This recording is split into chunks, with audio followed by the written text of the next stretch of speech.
Ubrusin util 11 2 sim u sim u sims. Ubrusin util 11 2s.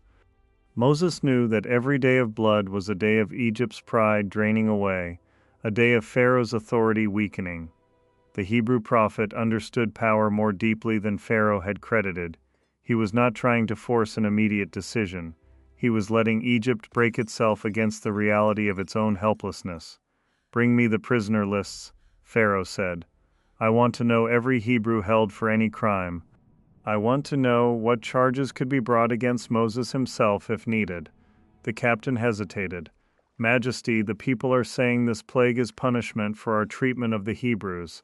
There are whispers that if we harm Moses, worse will come." He said, "Bring me the lists. Moses will come." Might said, "Bring me the lists."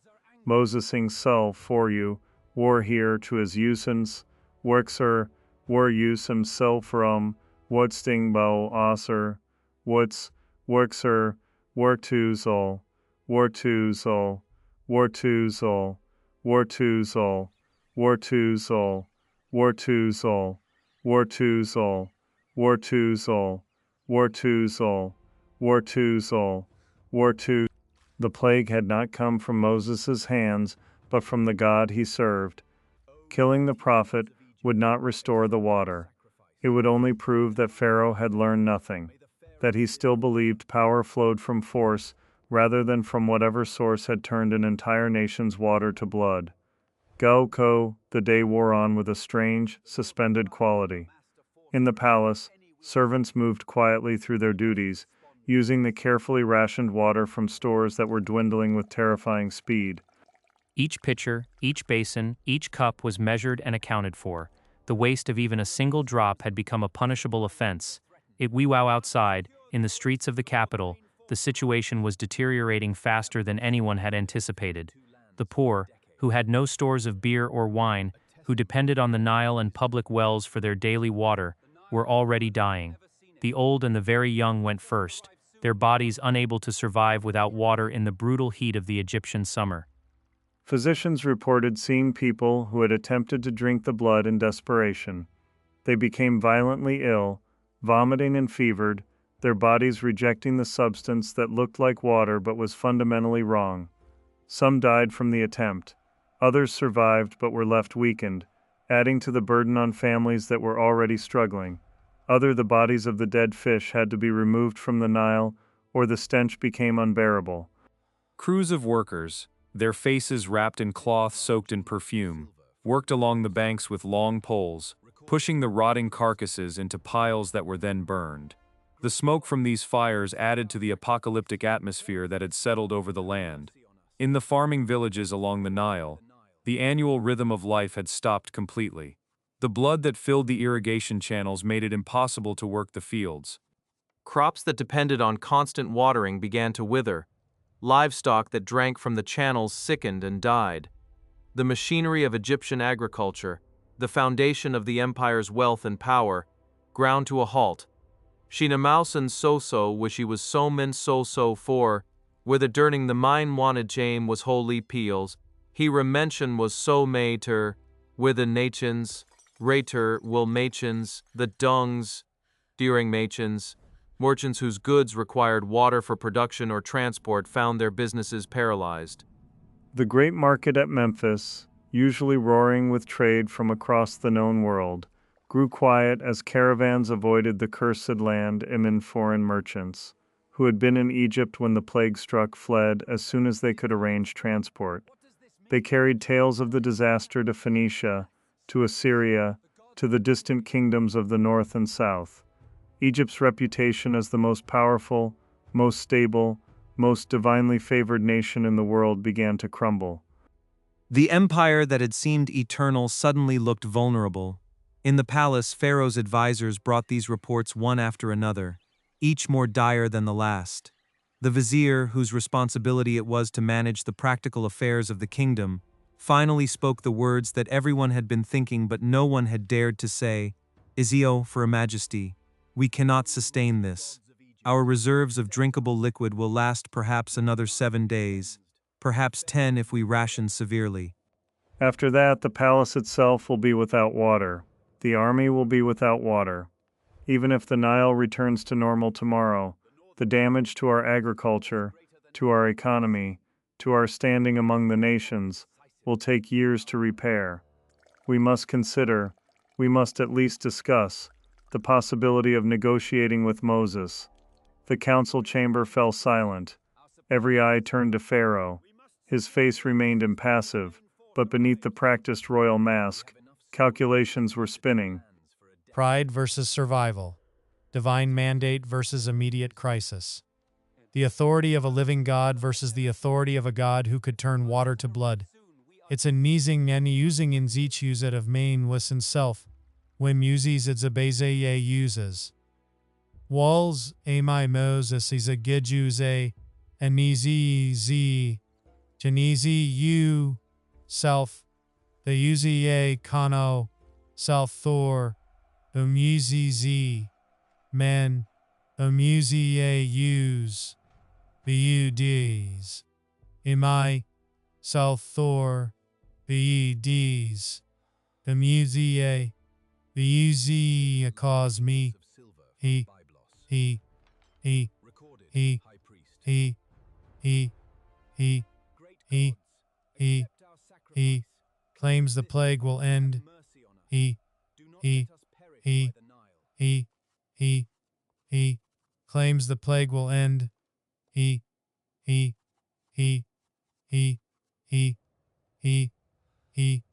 claims the plague will end. The water will be restored. When Pharaoh stood and walked to the great window that overlooked the Nile. From this height he could see the river stretching to the horizon, a ribbon of scarlet cutting through the green delta. Boats sat motionless at the docks. The usually bustling riverbank was nearly empty. Malway Wenyo, I win rivers, Namus as a love, Wensro Forge. Malway Rivers, he asks us to release 600,000 people on the promise that they will return.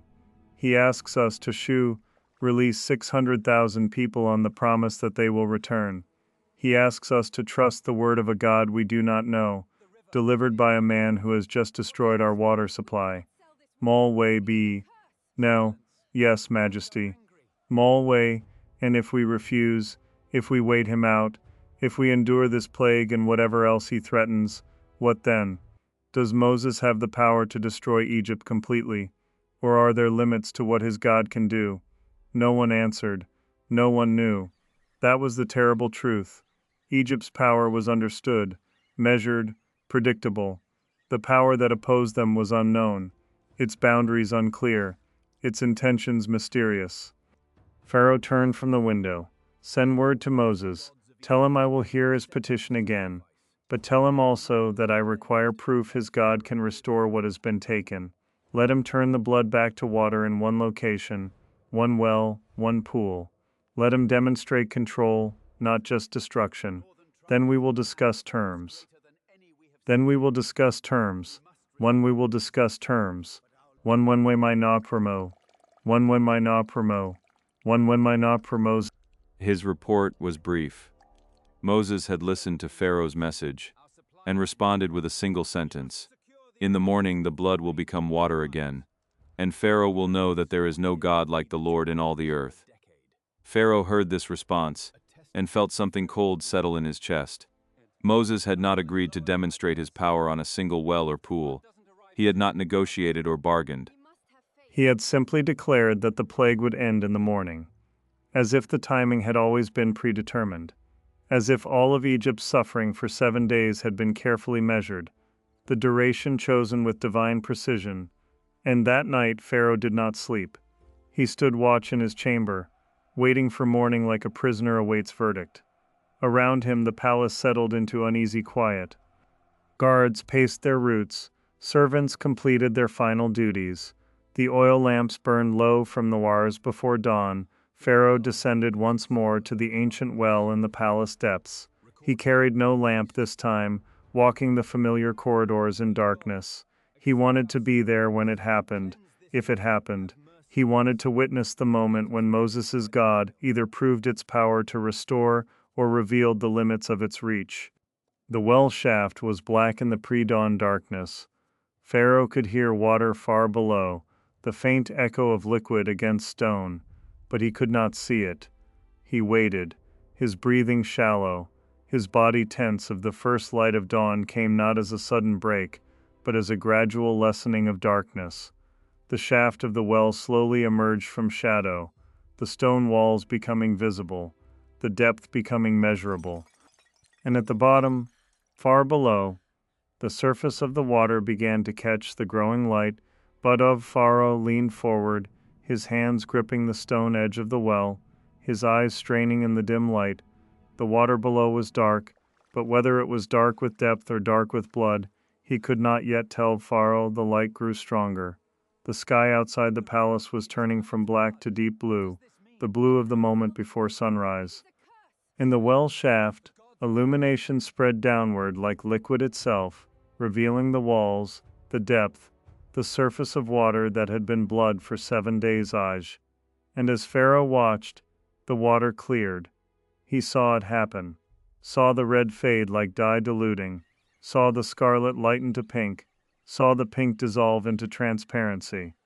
The transformation took perhaps 30 heartbeats, perhaps less. It was not gradual. It was not slow. It was as if an invisible hand had reached into the well and extracted the blood, pulled it out of the water like pulling a stain from fabric. The ensui. When the transformation finished, the water at the bottom of the ancient well was clear. Pharaoh could see the stones at the bottom of the shaft, could see the natural color of water that came from deep earth.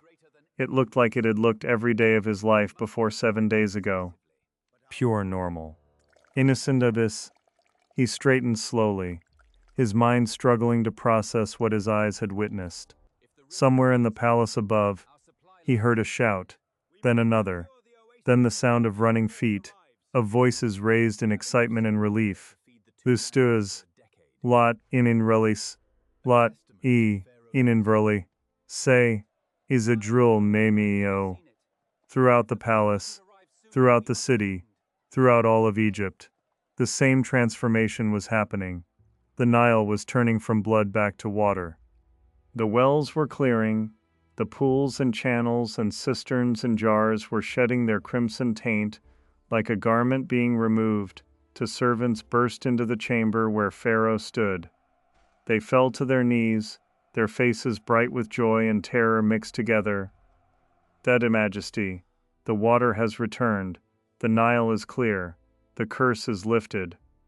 Pharaoh looked down at them, these faithful servants who had endured 7 days of nightmare, who now wept with relief at the restoration of something as simple as clean water. He should have felt relief as well. He should have felt gratitude that the plague had ended, that Egypt had been released from its punishment. Instead, he felt the weight of what had just been demonstrated. Moses' God had not been defeated, or outlasted, or reasoned with. It had simply chosen to end its demonstration of power at a time of its own selection. The plague had lasted exactly 7 days, no more, no less. It had ended precisely when Moses said it would end, down to the timing of the dawn. So this was not victory for Egypt. This was mercy from a power that could have continued the punishment indefinitely. But there was something else too, something that settled into Pharaoh's mind as he climbed the stairs back to the palace proper. If Moses' God could turn water to blood, and then turn blood back to water, it meant this God had complete control over the fundamental elements of the world. Control that Egypt's gods had never demonstrated. Control that suggested abilities far beyond what anyone had imagined. And Moses had promised this was only the beginning. If Pharaoh continued to refuse the Rio, the floodwaters of the Nile still carried the stain. Even as the plague lifted, the memory of what Egypt had witnessed remained burned into stone, into memory, into the soul of a kingdom that believed itself immortal. The priest stood at the temple steps, staring at waters that ran clear again, but could never be pure. What had been done could not be undone. What had been revealed could not be hidden. The God of the Hebrews had marked Egypt with blood, and that mark would remain long after the river returned to Blue Echaris. Pharaoh retreated into his palace chambers, the doors sealed behind him, the court officials dismissed with a wave of his hand that trembled despite his will. He stood before the great window overlooking the Nile, watching the sunset paint the waters red again, though this time it was only light, only nature, only the gods playing tricks on a mind that had seen too much. But the trembling in his hands did not stop. The weakness in his legs did not fade. For 7 days he had watched his kingdom bleed. For 7 days he had maintained the mask of divine authority, while everything beneath crumbled. And now in the silence of his private chambers, away from the eyes of subjects who still believed him a god, he allowed himself to feel the fear he had forbidden himself to show. The great kings who had built the pyramids, who had conquered nations, who had brought the wealth of the world to Egypt's feet. Had any of them faced such a thing? Had any of them stood helpless before a power they could not name, could not control, could not understand? The histories spoke of military defeats, of political intrigue, of assassination and rebellion. But nowhere in the vast libraries of Egypt was there a single account of a god who could turn the blood of the earth against its people. Nowhere was there wisdom for this moment. Iki, his advisors, had offered their counsel. Some had urged him to release the Hebrews immediately, to give them whatever they demanded, to send them away with gold and silver, and whatever would appease their terrible god. Others had counseled patience, reminding him that plagues came and went, that Egypt had survived drought and famine before, that the strength of the kingdom lay not in yielding to every threat but in enduring. Still others whispered darker suggestions in private alcoves, schemes to assassinate Moses and Aaron, to slaughter the Hebrew elders, to break the people so thoroughly that they would never again dare raise their eyes in defiance. Pharaoh had listened to all of them, and in listening he had heard the truth. None of them would speak aloud. They were afraid. Every advisor, every general, every priest who counseled him was speaking from fear. The plague had broken something in the Egyptian soul that no military defeat could have touched. It had revealed that their gods were silent, that their magic was powerless, that their understanding of the cosmos was incomplete. And if those things were uncertain, then what was Pharaoh himself? What was his divine right? What was his claim to rule? What was his claim to rule? What was his claim to rule? What she's turned from the window and walked to the great throne that sat in his private chambers, a smaller replica of the one in the public hall. He sat slowly, feeling the weight of the golden crown on his head, the weight of the ceremonial collar on his shoulders, the weight of an entire civilization that looked to him for strength, and found him bleeding like his river. And in that moment, alone in the gathering darkness, he made his decision. He would not yield. Not yet. Not after only one plague. One demonstration of power could be survived, could be explained, could be absorbed into the narrative of Egypt's eternal greatness. If this god wanted to break Pharaoh, he would have to do more than turn water to blood. He would have to shake the very foundations of heaven and earth. It could, but even as Pharaoh hardened his resolve, even as he called his servants to bring wine and food and pretended that his hands were steady again, a small voice whispered in the depths of his mind, the same voice that had spoken when he first saw the river turn red, the same voice that asked the question he could not answer. What if this is only the beginning? Among the Hebrew people, the atmosphere was different. In Goshen, in the slave quarters, in the mud brick homes, where generations had lived and died in bondage, something had awakened. It was not celebration exactly. The plague had been too terrible for that, too violent, too absolute. But it was hope. After 400 years of slavery, after decades of watching their sons thrown into the Nile, after a lifetime of whips and chains and degradation, they had seen their God move. They had seen him act. They had seen him strike the kingdom of Egypt with a power that made Pharaoh's armies look like children playing with wooden swords. Moses walked among them in those days after the plague, and everywhere he went the people gathered. They reached out to touch his cloak. They whispered his name like a prayer. They asked him what would happen next, when they would be freed, how many more signs the Lord would perform. And Moses, who had never wanted this role, who had argued with God at the burning bush, who had begged to be released from this impossible task, found himself becoming the very thing God had called him to be, a deliverer, a prophet, a channel through which the ancient promise to Abraham would finally be fulfilled. But Moses carried a burden the people could not see. He knew what was coming. The Lord had shown him in visions, had spoken to him in the darkness, had revealed that the plague of blood was only the first of many. And each one would be worse than the last. Each one would push Egypt further toward the breaking point. Each one would harden Pharaoh's heart even as it demonstrated God's supremacy. Moses knew that freedom would come, yes, but it would come through suffering. It would come through devastation. It would come through a demonstration of divine power so overwhelming that Egypt would never recover, that Pharaoh would have no choice but to release his slaves or watch his kingdom die. And in knowing this, Moses understood something that would haunt him for the rest of his days. He was not just a deliverer, he was also a destroyer. Every plague he announced would bring death to Egypt. Every sign from heaven would leave Egyptian mothers weeping, Egyptian fields ruined, Egyptian hopes crushed. God's judgment was righteous, yes. Egypt had enslaved his people, had murdered their children, had oppressed them without mercy for generations. But judgment, even righteous judgment, was a terrible thing to witness, and Moses would stand at the center of it, staff in hand, pronouncing doom on a kingdom that had once sheltered his people during famine, that had once welcomed Jacob and his sons. Aaron felt it too, though he spoke of it differently.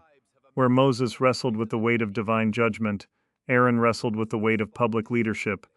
He was the spokesman, the one who performed the signs, the one who stretched out his staff over the Nile and watched it transform. And in the days after the plague lifted, he found himself sought after by Hebrew elders who wanted to know the details, who wanted reassurance, who wanted confirmation that God was truly with them. Aaron gave them what they needed. He spoke with confidence and authority. He reminded them of God's promises to Abraham, Isaac, and Jacob. He told them that deliverance was certain, that freedom was coming, that they would soon leave Egypt and journey to the land flowing with milk and honey, Jikin. But at night, in the quiet moments before sleep, Aaron remembered the look on the Egyptian magician's face when his staff was swallowed.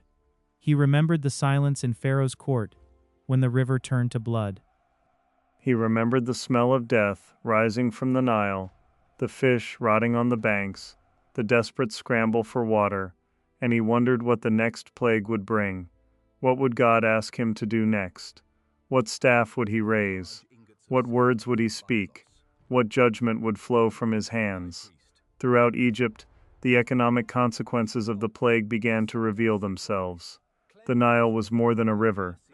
It was the circulatory system of Egyptian civilization. When it bled, everything connected to it suffered. The fishing industry collapsed entirely. Every boat, every net, every smokehouse stood idle. Thousands of workers who had spent their lives catching fish, drying fish, selling fish found themselves without occupation or income. The markets that had bustled with seafood merchants fell silent. The temple offerings that had included fish as a major component had to be redesigned, forcing priests to find alternative foods and adjust sacred rituals that had been performed the same way for centuries. The agricultural damage was slower to reveal itself, but potentially more devastating. The irrigation channels that fed Egypt's fields had been contaminated by the plague. Even after the blood cleared, farmers were reluctant to use water that had so recently been filled with death. Some risked it, desperately trying to save their crops. Others refused, choosing to let their fields go dry rather than irrigate them with water that might still carry divine judgment. Arguments broke out between neighbors about the safety of the channels, about whether the plague had truly ended or was simply dormant, about whether using the water would bring another curse always. The priests attempted to restore confidence through massive purification rituals. They performed ceremonies at every major temple, calling on the gods to cleanse the waters and restore Egypt's prosperity. They sacrificed bulls and rams, burned incense, chanted the ancient prayers that had always worked before. But there was a hollowness to the rituals that the people could feel. The gods had been silent during the plague. They had done nothing while the Nile turned to blood. And now the priests expected everyone to simply trust that the same gods would protect them going forward. The faith was not entirely broken, but it was fractured. A crack had appeared in the foundation of Egyptian religion, and no amount of ceremony could completely seal it. In the villages along the Nile, something darker took root: resentment, anger. Not toward Pharaoh, at least not openly, for that would be treason, but toward the Hebrews. It was their God who had brought this plague. It was their Moses who had threatened Pharaoh. It was their rebellion that had caused the river to bleed, and the fish to die, and the economy to collapse. Before the plague, Egyptians had viewed the Hebrews with contempt. Yes, but it was the contempt of masters for slaves, impersonal and almost casual. Now the contempt carried heat. It carried blame. It carried the dangerous edge of people who had suffered and needed someone to punish for their suffering. Etzel violence began in small ways. A Hebrew worker struck for moving too slowly. A Hebrew woman cursed for drawing water from a well. A Hebrew child beaten for walking too close to an Egyptian home. The Egyptian overseers, who had always been harsh, became brutal. The quotas increased, the punishments intensified. If Pharaoh would not break these people, if their God would not relent, then perhaps ordinary Egyptians would take justice into their own hands. Perhaps the solution was not negotiation, but elimination. Perhaps the only way to prevent another plague was to crush the Hebrews so completely that their God would have no people left to defend Ixmai. But even as the Egyptians hardened their hearts toward the Hebrews, even as violence and resentment grew, something else was happening that no one could have predicted. A few Egyptians, a small number, began to question. Not publicly, not openly, but in the privacy of their homes, in whispered conversations with trusted family members, they began to ask dangerous questions. What if the Hebrew God was real? What if he was more powerful than the Egyptian pantheon? What if Pharaoh was wrong to resist him? These questions were heresy of the highest order. To question Pharaoh was to question the divine order of the universe. To acknowledge the power of a foreign god was to betray Egypt itself, and yet the questions persisted, because the plague had been too real, too absolute, too impossible to ignore. These Egyptians had seen the Nile turn to blood. They had smelled the death. They had watched their magicians fail, and no amount of official explanation could erase what their eyes had witnessed. Most pushed the questions away, buried them beneath layers of patriotism and religious duty and fear of consequences. But some held on to them. Some watched Moses and Aaron with new eyes. Some began to wonder if perhaps the slaves knew something about the divine that Egypt had forgotten. Egypt passed. Then a month. The Nile returned to its normal color, though the fish population would take years to recover fully. Trade slowly resumed, though prices remained high and supplies remained scarce.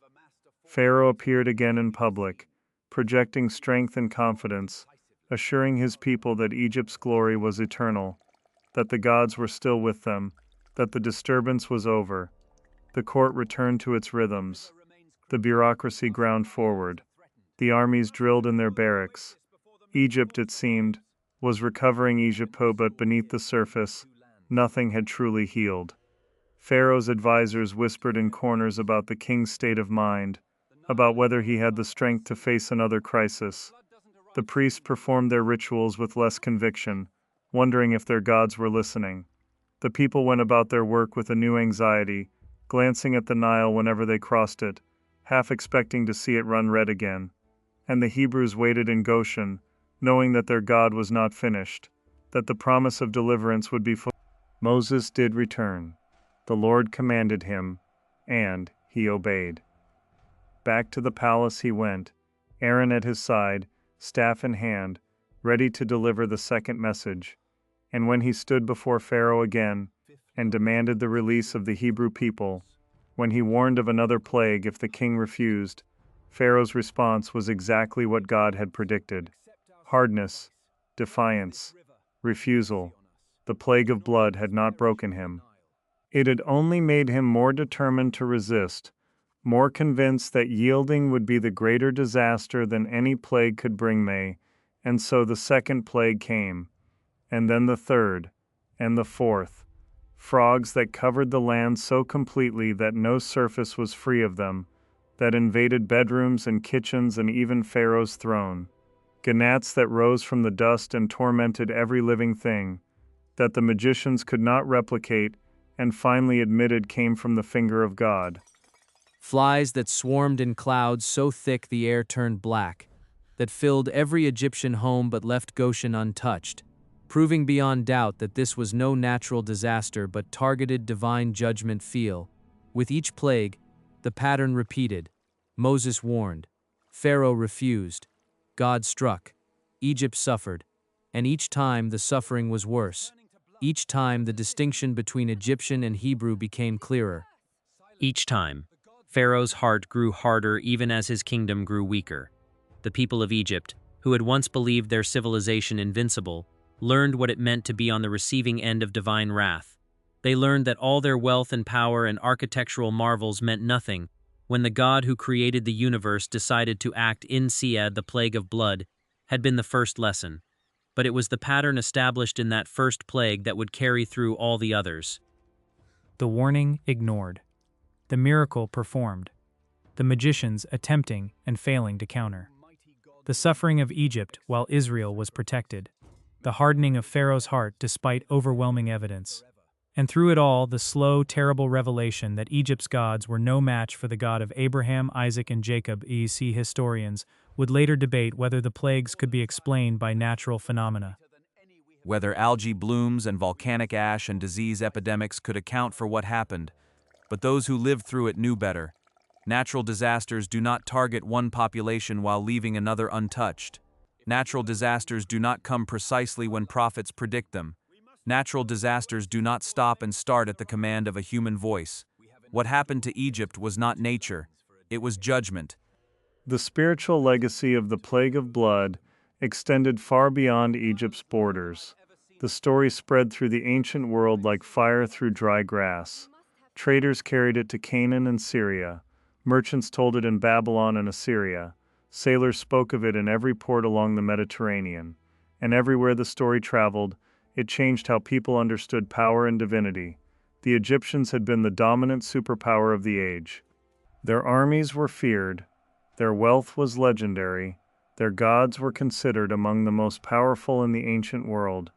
And yet a nation of slaves had a God who could bring Egypt to its knees.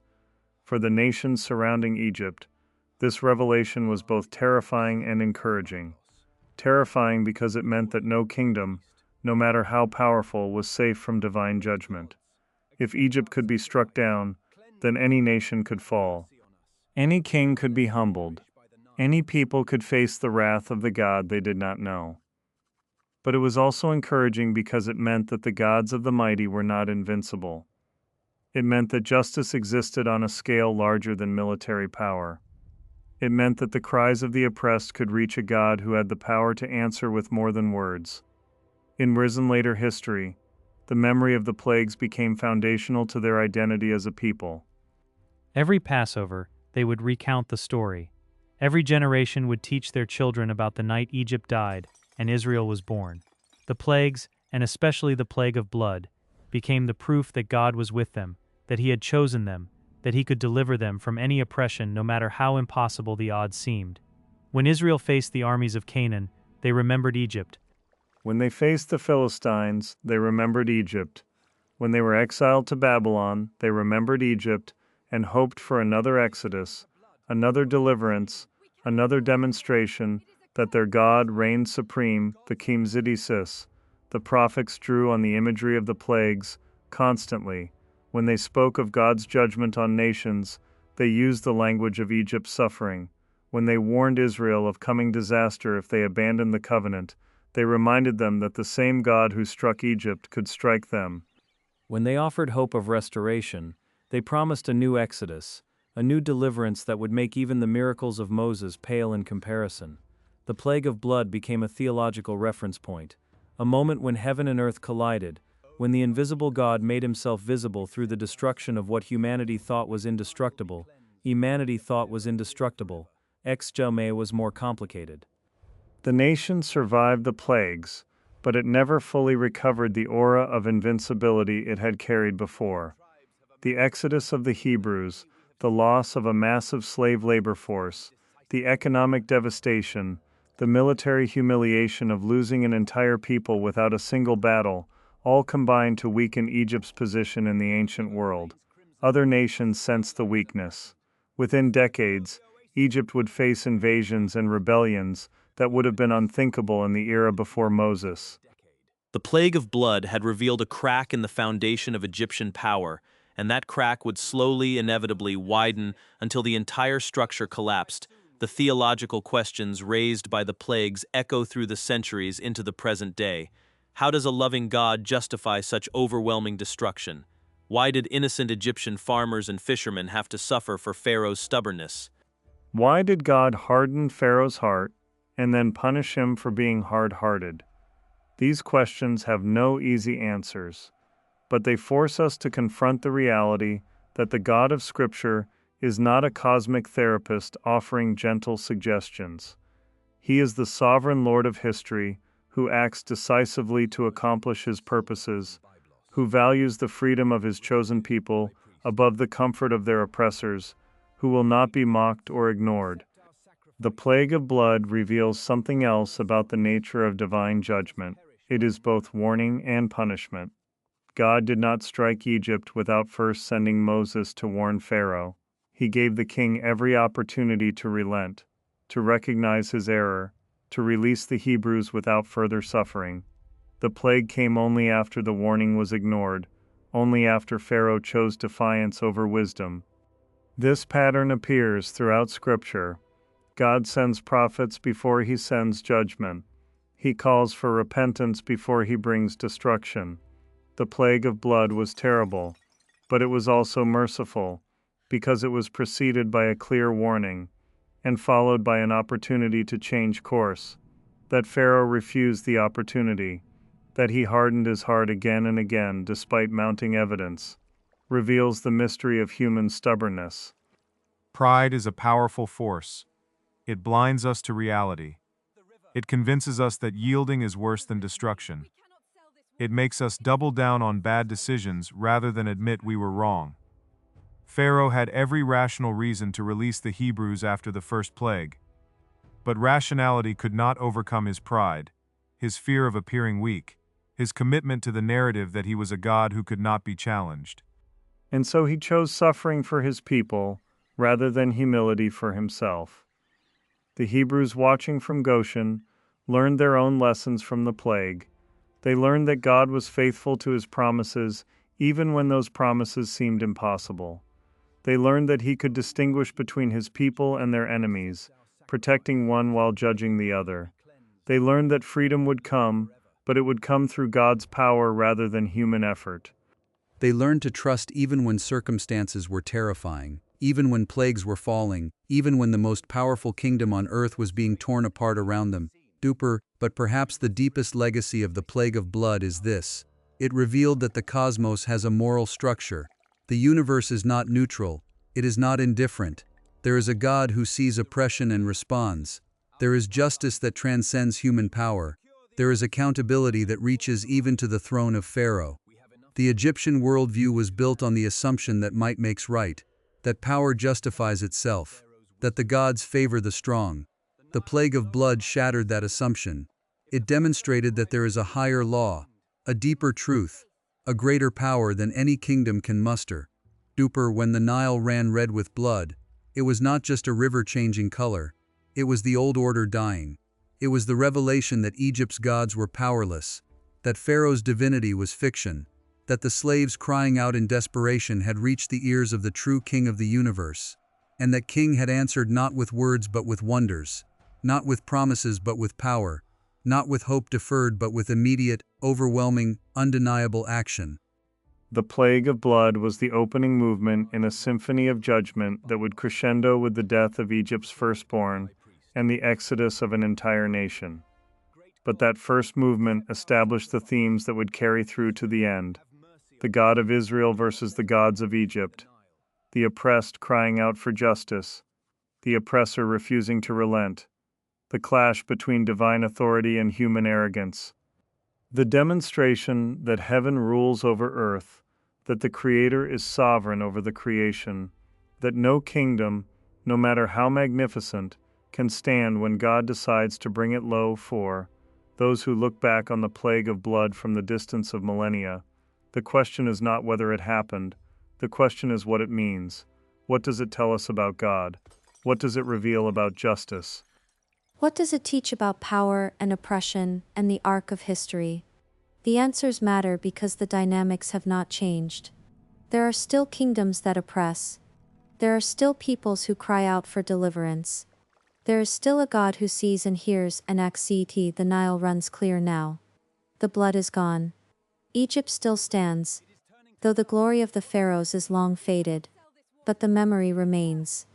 The story endures, and every generation that reads it must decide what it believes about the God who turned water to blood, who heard the cry of slaves, who struck the mightiest kingdom on earth and delivered a people who had no power of their own. Infiniverse plague of blood was not the end, it was the beginning, the first sign, the opening declaration of war between heaven and earth.